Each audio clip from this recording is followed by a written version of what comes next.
এই ইলিশ মাছ নিয়ে এই হুমকি দেওয়া বন্ধ করুন। আমরা পদ্মার ইলিশের জন্য গালে হাত দিয়ে বসে থাকি না।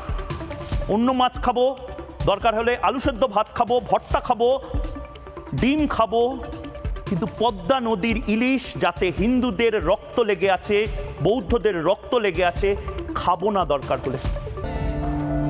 কি আরে বলুন। বাংলাদেশের প্রত্যেকটা ঘটনা নিয়ে নাক গলানো যেন রিপাবলিক বাংলার মতো দালাল মিডিয়াগুলোর স্বভাবে পরিণত হয়েছে। ইলিশ নিয়েও তারা নাক গলানো বন্ধ করেনি। হবে না, নিয়ে নিন আপনার ইলিশ, আমরা নিজেদের ইলিশ খাবো। ডায়মন্ড হারবারের ইলিশ, দীঘার ইলিশ, রূপনারায়ণ নদীর ইলিশ, দরকার হলে চিংড়ি মাছ খাবো, স্যামন মাছ খাবো, হাজারখানা মাছ আছে খাবো। আপনাদের পদ্মার ইলিশ চাই না। দ্বিতীয়, পূজা আসলেই নিয়ম করে ভারতকে পাঠাতে হবে ইলিশ। পূজার সাথে ইলিশের কি সম্পর্ক বাংলাদেশের মানুষ আজও বুঝে উঠতে পারেনি। বাংলাদেশের পদ্মা নদী ভারতে গঙ্গা নদী নামে পরিচিত।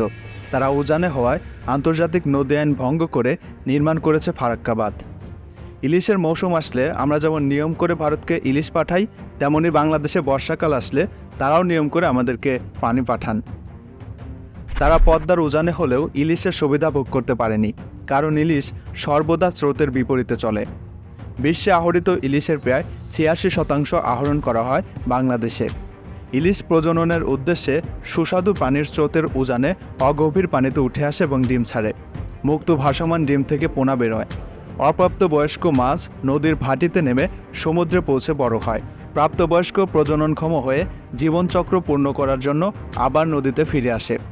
ইলিশ যখন ডিম ছাড়ে তখন বাংলাদেশে ইলিশ ধরা নিষিদ্ধ থাকে। এই সময় জেলেরা পর্যন্তও ইলিশ খেতে পারে না। এমন না যে ভারতে ইলিশ ধরা পড়ে না, ইলিশ সব জায়গায় কম বেশি আছে। তবে যখন সমুদ্রের নোনা পানি থেকে বাংলাদেশের মিঠা পানিতে অবস্থান করে, এই ইলিশের স্বাদ অন্য ইলিশের তুলনায় অনেক গুণ বেড়ে যায়। ভারত বাংলাদেশের কাছে ইলিশ আবদার করলেও ইলিশ উৎপাদন হ্রাসের পেছনে রয়েছে ভারতের অন্যতম ভূমিকা। ফারাক্কা বাঁধ নির্মাণের ফলে গঙ্গার উজান থেকে পানির প্রবাহ হ্রাস ও নদীতে অধিক পলি জমা, পরিযানের পথগুলির বিশৃঙ্খলা, নদীর পানি দূষণ ইত্যাদি কারণ। শেখ হাসিনা সরকারের আমলে হাজার হাজার টন ইলিশ ভারতে পাঠানো হয়েছে। বাংলাদেশে এত পরিমাণ ইলিশ উৎপাদন হলেও ভারতের চেয়ে চড়া দামে খেতে হয়েছে বাংলাদেশি মানুষদের। যখন শেখ হাসিনা সরকারের পতন ঘটল, ভারতীয় দাদাদের মাথায় হাত। তারা ভাবল বাংলাদেশ বুঝি ভারতে আর ইলিশ রপ্তানি করবে না। মৎস্য অধিদপ্তরের এক সমীক্ষায় জানা গেছে ২০০৪ থেকে ৫ সালে সংগৃহীত ইলিশের মোট পরিমাণ ছিল ২,৭৫,৮৬২ মেট্রিক টন। এর মধ্যে অভ্যন্তরীণ নদীসমূহ থেকে সংগৃহীত হয়েছিল ৭৭,৪৯৯ মেট্রিক টন এবং সামুদ্রিক উৎস থেকে ১,৯৮,৩৬৩ মেট্রিক টন। বর্তমানে সংগৃহীত ইলিশের মোট পরিমাণ প্রায় ২ লক্ষ মেট্রিক টন। ইলিশ যেহেতু বাংলাদেশের মাছ, সেহেতু এর উপর বাংলাদেশের জনগণের সবার আগে রয়েছে অধিকার। বাংলাদেশের জনগণের চাহিদা পূরণের অতিরিক্ত ইলিশ অবশ্যই আমরা রপ্তানি করব এবং বাংলাদেশের সরকারের এখানে পূর্ণ স্বাধীনতা রয়েছে। বাংলাদেশ সরকার যদি ইলিশ রপ্তানি কমিয়ে দেয়, অন্য কোনো দেশ হস্তক্ষেপ করার অধিকার রাখে না।